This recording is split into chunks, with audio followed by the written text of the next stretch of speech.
Bom, meus queridos, essa aula é uma parte 2 da aula que eu gravei de transporte através da membrana.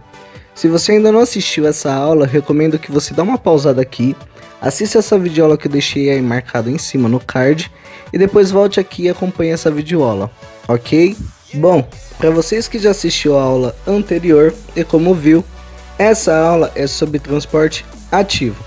Vamos bem devagar e entender como funciona. Vimos na aula anterior que o transporte passivo é a passagem dos solutos polares ou com cargas elétricas que eles passam a membrana plasmática sem uso de energia. Ou seja, ela utiliza da própria energia cinética, pois ela passa a favor do seu gradiente de concentração. Ou seja, ela vai de um meio de maior concentração para um meio de menor concentração. E no caso do transporte ativo, é ao contrário do transporte passivo, porque os solutos ele precisa exatamente de uma molécula de energia para conseguir passar a membrana plasmática, o qual chamamos de ATP, adenosina trifosfato, que é uma molécula energética do nosso corpo, que fornece energia, que é basicamente composta por adenina, ligada à ribose, né, que é carboidrato, é açúcar, e 3-fosfato, por isso recebe o nome de adenosina trifosfato. Até aqui tudo bem? Então, se você entendeu até aqui, você está no caminho certo, porque basicamente o transporte ativo é porque o soluto ele precisa dessa molécula, desse ATP, né, porque ele passa contra o seu gradiente de concentração.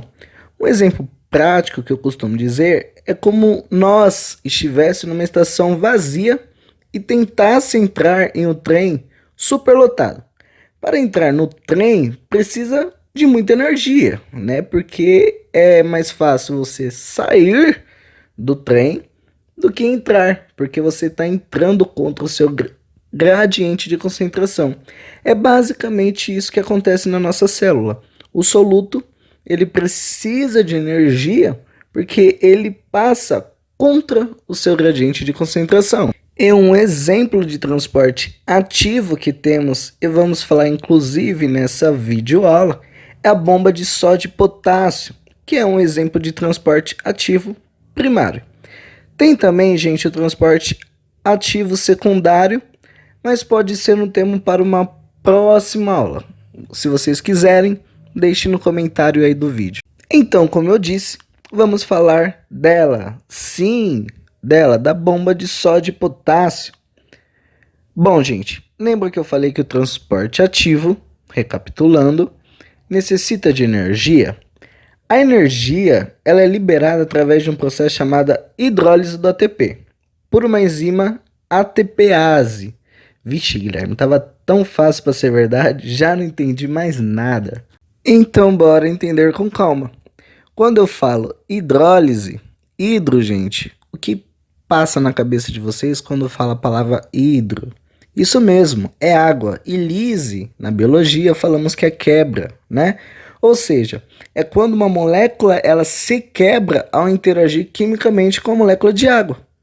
E a enzima ATPase ela será responsável por catalisar esse processo, ou seja, ela vai incentivar, ela vai acelerar esse processo, como vocês podem ver nesse esqueminha. Temos a molécula de ATP, bonitinha, né? Adenosina trifosfato, mas uma molécula de água.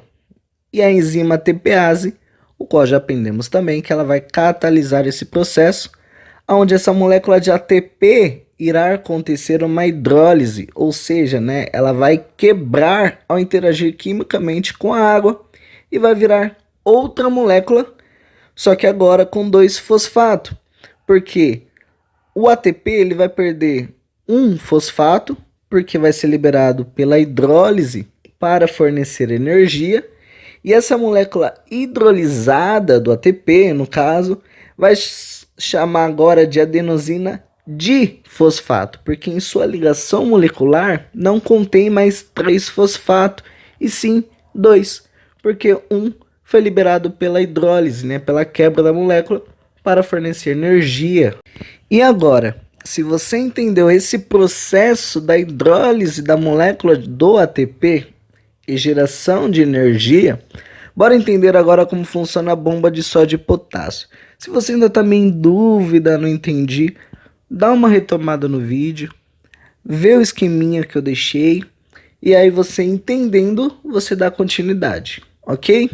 Então bora dar continuidade a essa videoaula. Gente, agora falando da nossa célula, no meio interno da nossa célula, que é o citosol, temos uma menor concentração de sódio em relação ao meio extracelular, que tem uma alta concentração de sódio.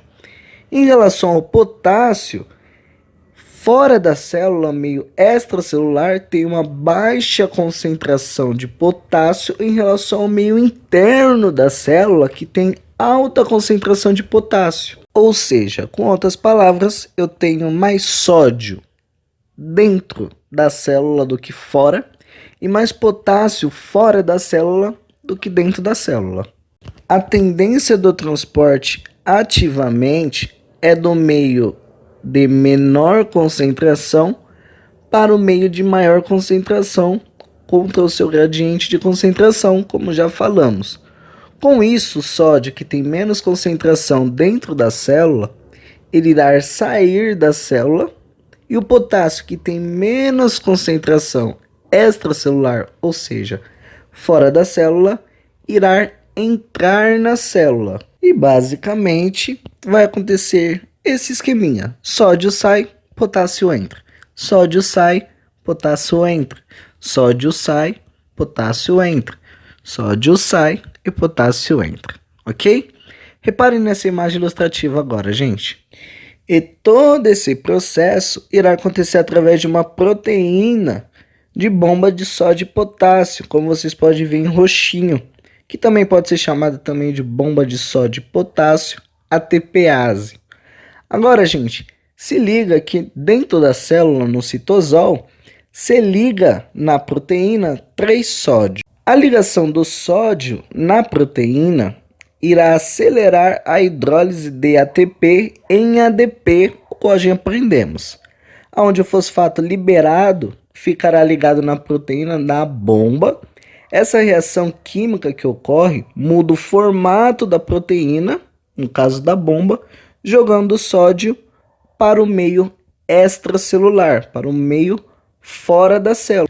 Agora, nesse novo formato da bomba da proteína, voltado para o líquido extracelular, para fora da célula, favorece a ligação dos potássio, como vocês podem ver, que se liga 2 potássio na proteína.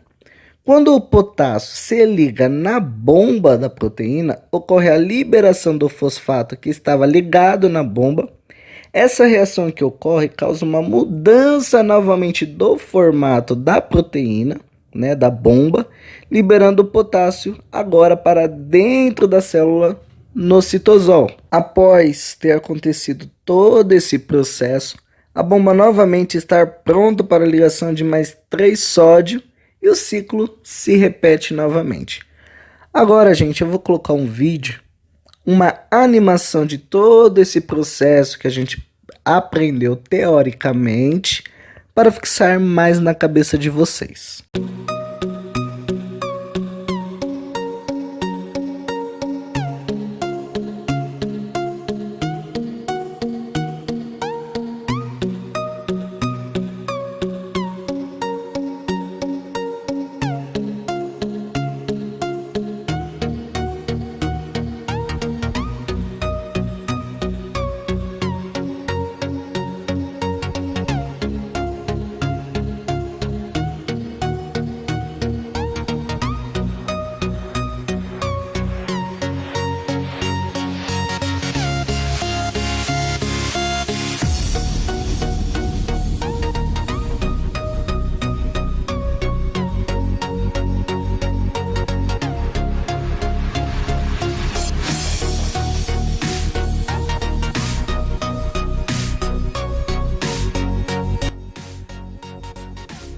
Bom, gente, a gente vai ver, mais aprofundado, bomba de sódio e potássio, um exemplo, quando nós estudarmos as células neurológicas, tá?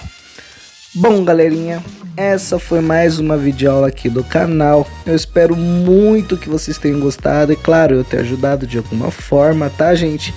Não deixe de deixar o seu like aqui no canal, se inscreva no canal, compartilha com todos os seus amigos, grupos, enfim, galerinha, me siga lá no meu Instagram, @GuiAugustoMed, para vocês ficar por dentro de todas as coisas que eu posto. Lá eu posto algumas coisas legais também. Bom, gente, ficamos por aqui. Que Deus abençoe a todos e até uma próxima videoaula. Tchau!